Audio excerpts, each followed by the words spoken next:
লেংটা হইয়া চলা বাহরিয়া Facebook photo দেবা যাইসনি ফিটনেস গরু বাই আর তার যে দর্শক কখন আছেন আমি তার জিকাইয়ার আজকে উত্তর লাগে শরীয়তে না শরীয়ত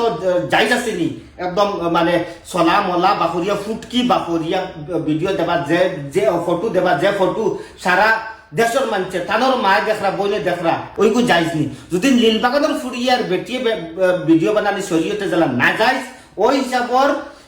মানে নাবির সাইরানগুল উপরে থাকি আটুর সাইরানগুল তল পর্যন্ত বাহরা শরীয়ত দৃষ্টিত না যায় নিজে না যায় কাম করিয়া লেংটা ভিডিও দিয়া চলা বাহু দিয়া ফটো দিয়া আরেক বেটির ফুটকিত লাগছো কিন্তু আমি এই যে লীলবাগানের যে বেটি তানোর আমি পক্ষত না এগুলো ইসলামের দৃষ্টিত বহুত বড় হারাম কারণ আমরা সমাজত বেটি আস্তে আস্তে বার হয়ে যেটা বেফরদা হয়ে যেটা ওটা রুখতে লাগে এটা থামতে লাগে আমিও তার বিপক্ষে এগুলা ভিডিও বানানি বিপক্ষে সারা আওয়াজ দরকার কিন্তু ফিটনেস গুরু সাদ্দাম ভাই তুমি চলা বাখরিয়া ভিডিও বানানি যাইজনি